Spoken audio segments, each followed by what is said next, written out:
بسم الله الرحمن الرحيم. الحمد لله رب العالمين، والصلاة والسلام على نبينا محمد وعلى آله وصحبه وسلم تسليما كثيرا. الحمد لله الذي علم بالقلم، علم الإنسان ما لم يعلم. الإخوة الكرام، طلاب المرحلة الأولى في الدراسة المسائية، أسعد الله مساءكم وأهلا ومرحبا وسهلا بكم في محاضرة جديدة لمادة الفلسفة اليونانية. محاضرتنا لهذا اليوم هي المدارس الفلسفية اليونانية، وما هي طبيعة هذه المدارس، وكم مدرسة تقسم، ومن هم أصحاب هذه المدارس. سنتناول كل هذا في محاضرتنا لهذا اليوم. تفضل أستاذ باسم، اقرأ. نعم دكتور. المطلب الأول فلسفة المدارس الطبيعية. باسم، اتفقنا احنا أول ما نبدأ القراءة النبي صلى الله عليه وسلم قال، وإن كان في الحديث الضعيف، قال: أي أمر ذي بال لا يبدأ ببسم الله الرحمن الرحيم أو بالحمد لله رب العالمين فهو أبتر. فإحنا نبدأ بما بدأ الله، فأنت تقول بسم الله الرحمن الرحيم الحمد لله رب العالمين، أو تصلي على النبي صلى الله عليه وسلم على النبي صلى الله عليه وسلم وتبدأ. تفضل. بسم الله الرحمن الرحيم، والصلاة والسلام على أشرف الخلق والمرسلين أبي القاسم محمد وعلى آل بيته الطيبين الطاهرين. السلام عليكم ورحمة الله وبركاته. السلام عليكم. النوع الثالث المدارس الفلسفية اليونانية. المطلب الأول فلسفة المدرسة الطبيعية الأولى، المدرسة الواحدية. تعود هذه المدرسة الطبيعيين الأول الذي ظهر فيها التفكير الفلسفي الضم في بلاد اليونان، وأهمه تعتمد هذه المدرسة هم ثلاث فلاسفة. بحث هؤلاء الفلاسفة في الأصل الذي نشأ عنه العالم، واتفقوا أن هذا الأصل مادة موجودة في الطبيعة، ولكنهم اختلفوا في تعيين هذه المادة، وتسمى هذا بمبدأ طبيعي واحد في تكوين الكون. أولا طاليس ومذهبه. إذن يا شباب، هذه المدرسة مدرسة الطبيعيين، تعد هذه المدرسة هي أول المدارس نشأ في المدرسة اليونانية. وتعد طبعا هذه المدرسة اليونانية كما ذكرنا سابقا في بلاد اليونان تعتمد على أعمدة ثلاثة، وثلاثة فلاسفة نشأ على أيديهم الفلسفة اليونانية. كل هؤلاء الثلاثة بحثوا عن نشأة العلم، والنشأة الأولى التي نشأ عنها العلم، واتفقوا على أن هنالك مادة وجود طبيعية، مادة وجود في هذه الطبيعة، لكن اختلفوا في تحديد هذه المادة. وراح ندرس لاحقا إن شاء الله كل مدرسة أو كل ركن من أركان هذه الفلاسفة من أصحاب هذه الفلسفة، ما الذي جعله المادة الرئيسية أو المادة الأولى في بداية الكون. نعم تفضل. أولا طاليس ومذهبه الفلسفي. نعم. هو أحد الحكماء السبعة، ويعد أول الفلاسفة الطبيعيين انفرد بالعناية بالعالم، اشتهر بتعاليمه الرياضية والفلكية، صاحته العلمية وحكمته. وتجري الرواية بأن حكمته التي قالت فيه أفضل الأشياء هو الماء. إذن طاليس يا شباب يقول بأن أفضل الأشياء هو الماء. راح يعتمد لاحقا على أنه أصل المادة أو أصل الطبيعة هي الماء. نعم تفضل باسم. وتجلت أهمية طاليس الفلسفية في أنه وضع المسألة الطبيعية ووضعا نظريا بعد محاولات شعراء واللاهوتيين، وشق الفلسفة طريقها، وبدأت أن هي التساؤل عن أصل الحياة والوجود، فرده إلى شيء واحد، حيث امتد إلى التأمل والحدث، وهما خطوة تقدمية نحو العلم أخضعها طاليس للإدراك الحسي. المنهج الذي اتبعه طاليس هو منهج قائم على الاستقراء والبرهنة، فكانت فلسفته شيئا جديدا.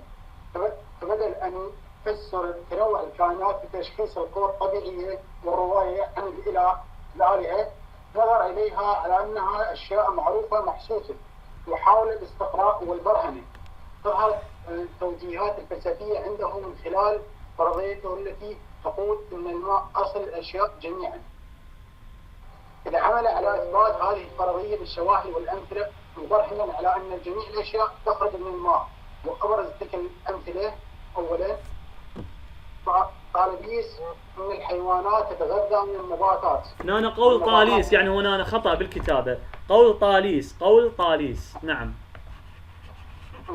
أولا قول طاليس أن الحيوانات تتغذى من النباتات، والنباتات تنبت من الأرض، وأن غذاء جميع الكائنات يشبع بالرطوبة، والرطوبة هي التي تسكن الحياة، وأن مصدر الرطوبة هو الماء، فالماء هو عماد الوجود. إذا يا شباب طريقة طاليس الآن، طريقة طاليس أنه ماذا قال؟ قال الأصل في كل المخلوقات هو الماء. زين شلون راح يسوي الماء؟ شوف الآن اتبع لك طريقة فلسفية. زين شلون؟ يقول لك الحيوانات هي شلون تتغذى على النباتات. زين النباتات شلون تنبت من الأرض وغذاء هذه جميع هذه الكائنات سواء النباتات أو الأرض رطوبة على إيش؟ على الرطوبة. زين الرطوبة هي التي إيش؟ هي تصون الحياة، وأن مصدر الرطوبة شنو مصدر الرطوبة يا شباب؟ الماء. زين فإذا الماء هو عماد الوجود. هذه طريقة فلسفية في أنه أثبت على أساس بزعمه أن الماء هو أصل النشوء. نعم يا باسم. نعم.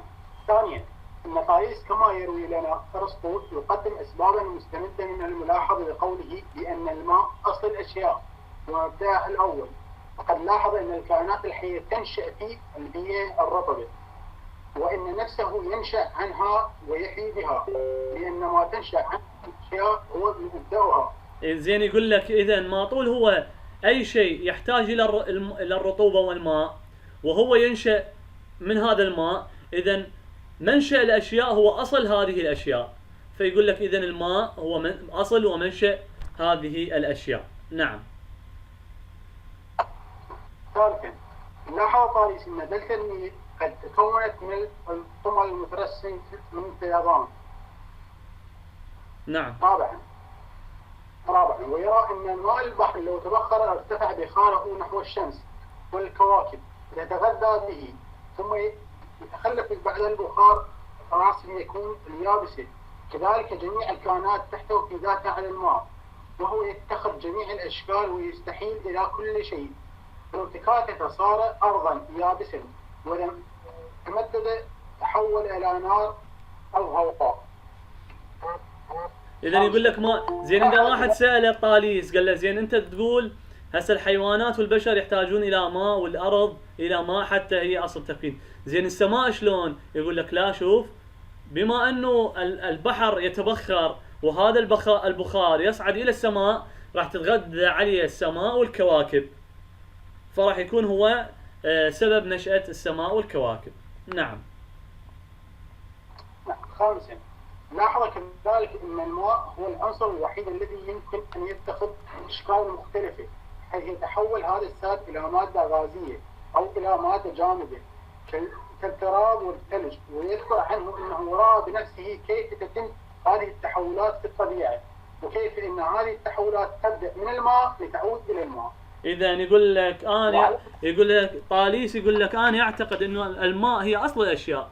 يقول لك والسبب أنه حتى الماء له القدرة على إيش؟ على أن يتخذ أشكال مختلفة، فقد يستطيع فمن الماء يصير البشر. زين يقول لك شلون والبشر شكله غير الماء؟ يقول لك لا، لأنه الماء قادر على أن يأخذ أشكال مختلفة. يقول شوف الآن ماء يصبح ثلج ويأخذ كثير من الأشكال، فإذا الماء وهذا الثلج أحيانا يذوب ويرجع يصير ماء، فإذا الماء قادر على التحول والتغير من أشكال مختلفة. فهذا الماء إذا أصبح ثلج راح يعود الماء يرجع إلى طبيعته الأصلية، من راح يذوب ما راح يصير غير شيء، لا راح يرجع ماء. فإذا الماء هو المبدأ والمعاد، هو أصل الأشياء كلها هو الماء. نعم. وعليه فإن قوله بأن الماء أصل كل شيء هو قريب من الفكرة الأسطورية عند هومر، ولكن البعد بينهما أن طاليس يستمدها من التجربة ولشيء ملموس، محسوس هو الماء. نعم. ولم تقف ملحوظة طاليس على تفسير أصل الوجود، وإنما تشمل مجالات الهندسة والفلك. إذا اعتبر أول علماء الهندسة حيث استنتج عن طريق ملاحظة خواص المثلثات المتشابهة وقاس بواسطتها بعد السفن التي في الأرض البعض. نعم. وفي مجال فقد أرى أن الأرض مستديرة، وأن النجوم عبارة عن أجرام ملتهبة، وأن القمر هو جسم غير قبل الله معك تضيء الشمس، وأنه إذا وضع القمر في وضع معين بين الأرض وبين الشمس حدث خسوفا. تعيد لنا إياها هاي الفقرة الأخيرة في مجال الفلك يا باسم. وفي مجال الفلك فقد رأى أن الأرض مستديرة، وأن النجوم عبارة عن أجرام ملتهبة. أجرام ملتهبة. نعم، أجرام ملتهبة، وأن القمر هو جسم غير شفاف تضيء الشمس، وإنه إذا وضع القمر في وضع معين بين الأرض وبين الشمس حدث خسوفا. إذن يا شباب، إذن طاليس لم يبحث فقط أصل نشوء الكون فقط وقال الماء، لا، هو بحث في أمور غير الوجود، في مسائل الهندسة والفلك. في مجال الهندسة تكلم عن كروية الأرض، وتكلم عن مسألة في الفلك تكلم عن مسألة الأجرام. فإذا طاليس لم يتكلم فقط في مسائل أصل الوجود وهو الماء، لكن تكلم في مسائل هندسية وفلكية أيضا. نعم. وعليه نقول إنه أول فيلسوف أحل التفسير العلمي محل التفسير الأسطوري مهمة العالم الطبيعي. إذن يعني شنو التفسير الأسطوري؟ يعني مثلا يقول لك، مثلا نفرض نقول أكو أسطورة إجتي تقول إنه الماء أصل الخليقة. لا، حتى إذا كان طاليس هو طاليس قال بنفس الكلام طاليس، لكن طاليس جاء بإيش؟ بنظريات عملية، بتفاسير علمية. يعني لم يأتي بها كأنه مثلا خلاص هاي جتي أساطير من الآباء، لا، ونؤمن بها، أو من الفلاسفة أو من العلماء، لا، هو جاء بتفاسير علمية، فأصبحت هذه التفاسير هي محل التفسير الأسطوري. فأصبح إذن طاليس هو صاحب التفسيرات العلمية لفلسفته الخاصة. نعم. أحد يساعد باسم يا شباب يقرأ لنا؟ نعم دكتور. يلا مهند اقرأ.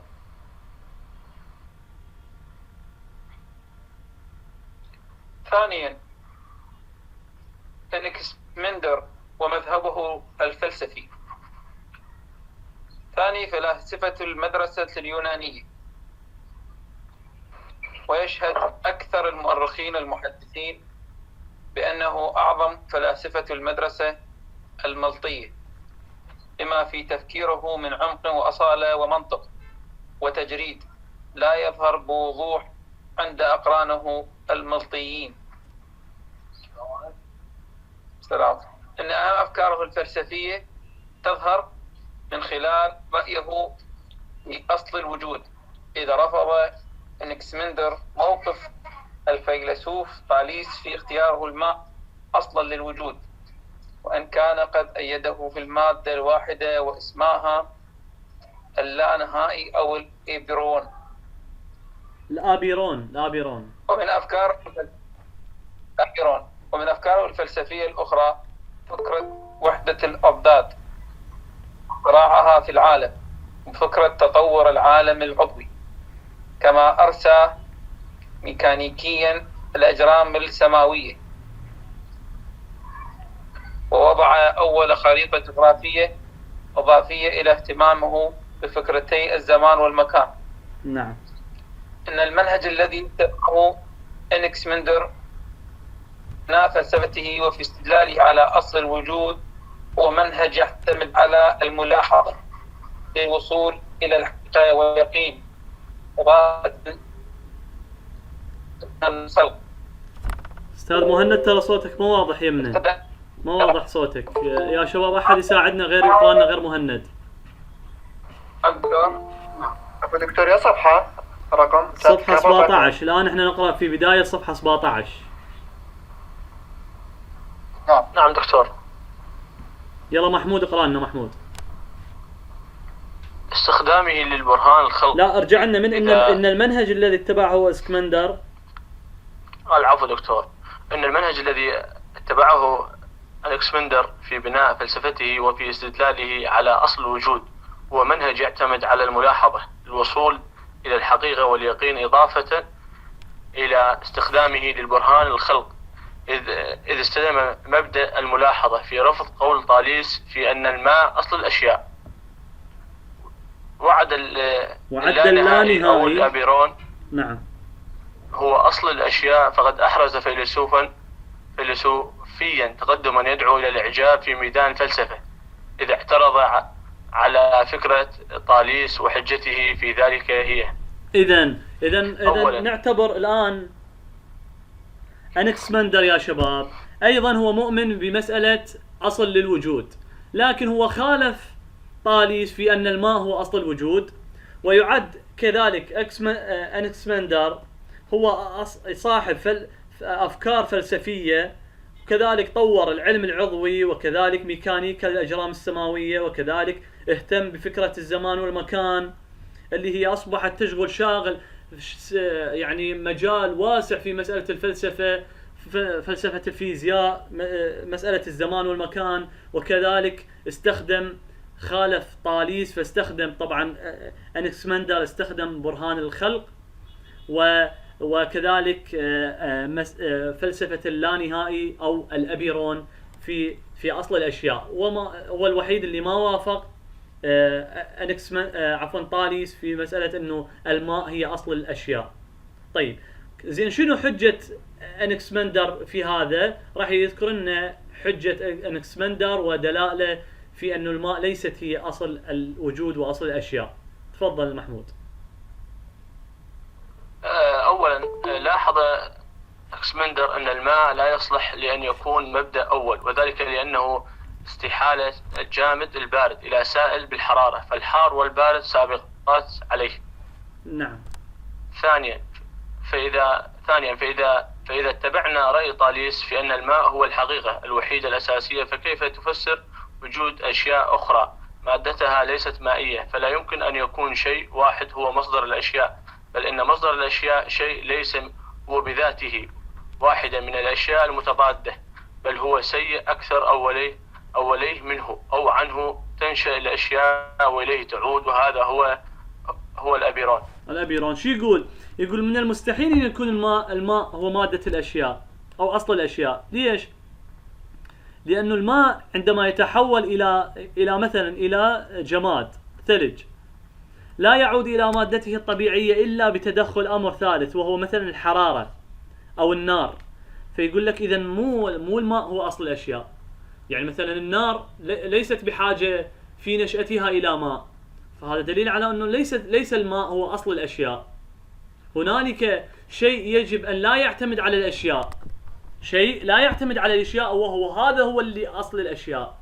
إذن ليس الماء، أمر آخر، وهو سماه الأبيرون اللانهائي، أي غير المنتهي. هنالك شيء لا ينتهي، لا نهائي، هذا هو أصل الأشياء. نعم. ثالثا، أما السبب الآخر الذي دعا إلى رفض الماء هو لا تكون اليابسة. لما لا تكون اليابسة أو الضباب أو النار أصلا الوجود، ما دامت كلها تتحول الواحدة منها إلى الأخرى. نعم. من الأفضل أن نقول بأنه هذه الأصول الأربعة ما هي إلا أشكال لمادة مشتركة غير محدودة، وهي اللانهائي أو الأبيرون. اللانهائي هنا غلط همينه، اللانهائي أو الأبيرون. نعم. يعني دكتور نون هاي عفوا. أي نعم.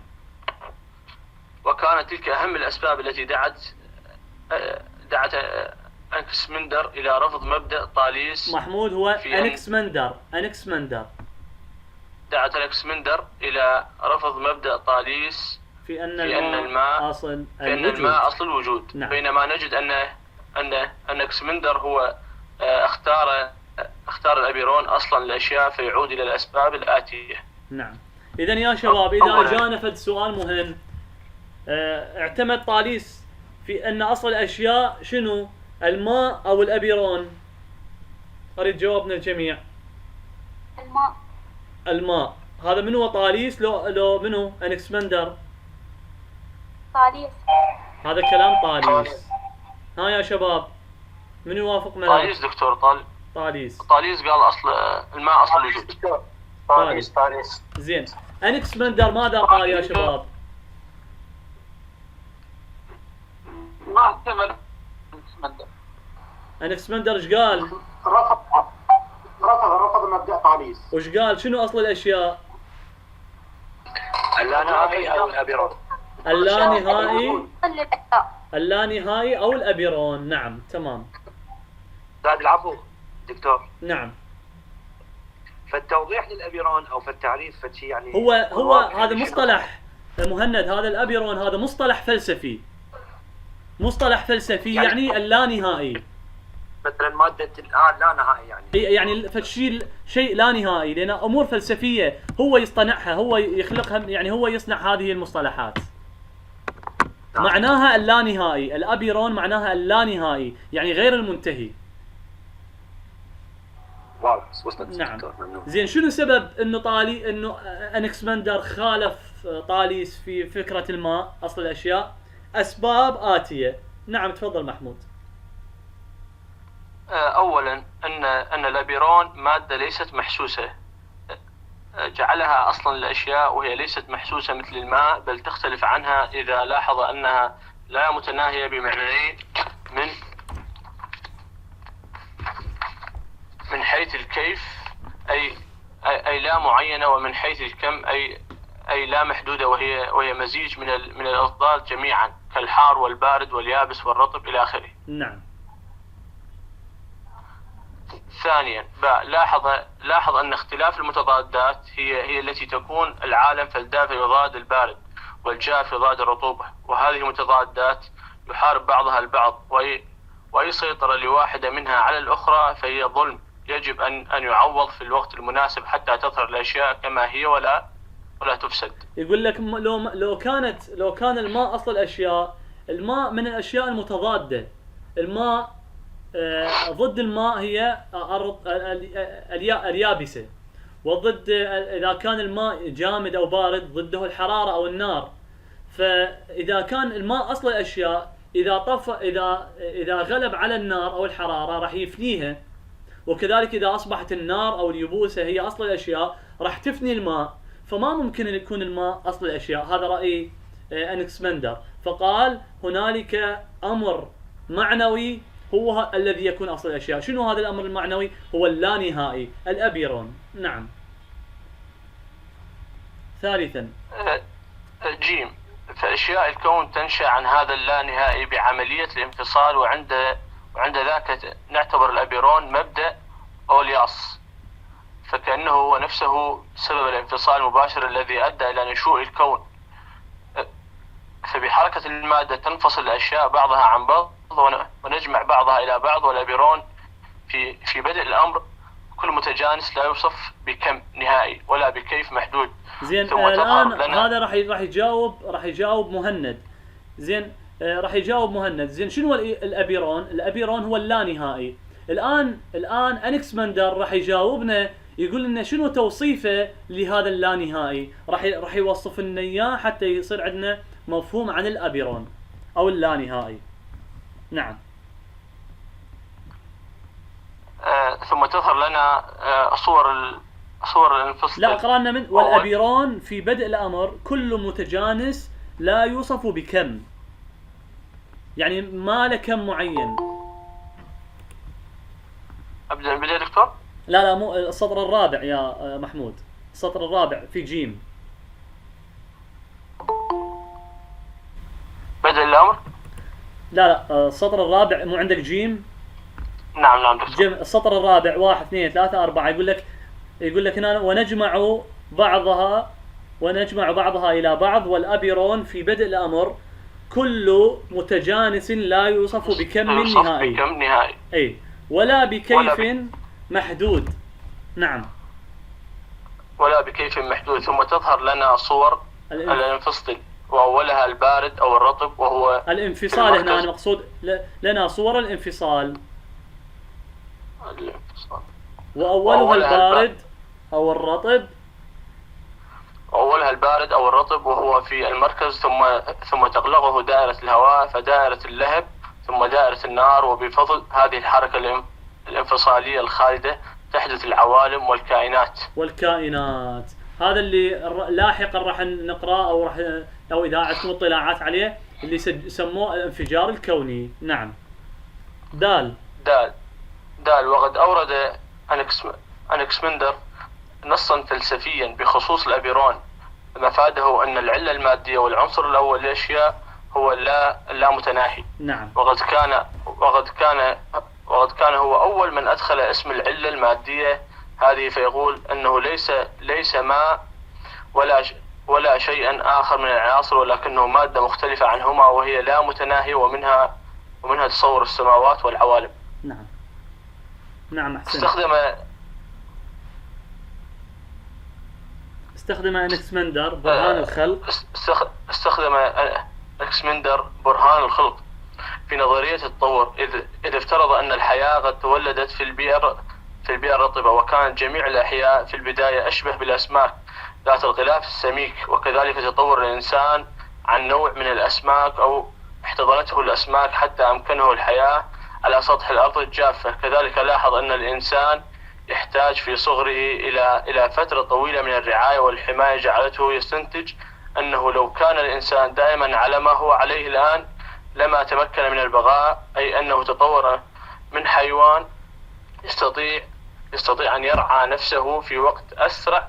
وقد أثبت أنكسمندر هذه النظرية باستخدام حجة برهان الخلق، وهي برهنة أساسها إثبات صحة المطلوب بإبطال نقيضة أو فساد المطلوب بإثبات نقيضه.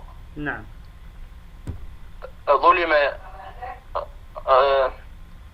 ظل ما يكتفي أنكسمندر بهذه الحجة، بل مضى إلى القول بأن الإنسان يرجع أصله إلى أسماك البحر، وأيد ذلك بملاحظات عن حفريات باغية، كما أيده بملاحظة الطريقة التي تطعم بها أسماك القرش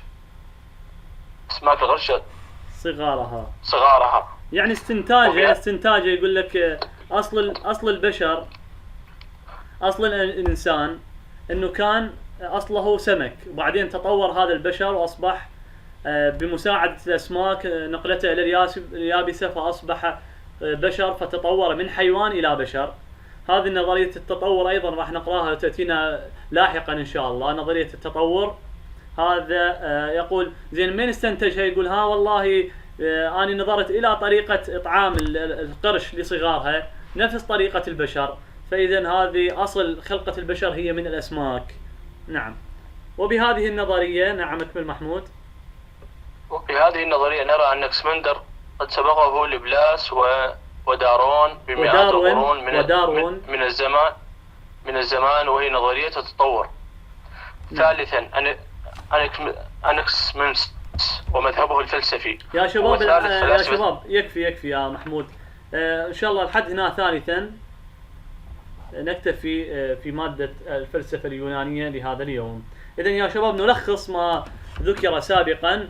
ذكرنا أنه طاليس وأنكسمندر الاثنين اتفقوا على أنه هنالك أصل لهذا الكون، وأن الكون ما خلق يعني من لا شيء، لا هنالك أصل، لكن هم بيختلفون معنا في تحديد هذا الأصل. نحن نؤمن بأن الأصل في الخلق والله عز وجل. هم اتبعوا أمور فلسفية، فكما ذكرنا يعني طاليس ذكر أنه أصل الخليقة وأصل الأشياء هي الماء، وجاء طبعا وبرهنها بأمور ذكرناها في المحاضرة. وجاء أنكسمندر خالف طاليس وقال هنالك أصل للأشياء، لكن ليس مما ذكر طاليس بالماء ولا بما يخالف أضداد الماء، فلا يمكن أن يكون الخليقة مما لها أضداد. يعني الماء لها أضداد نعم، لأن الماء رطب وهنالك يابسة، والماء قد يكون جامد وبارد وهنالك حرارة ودفء.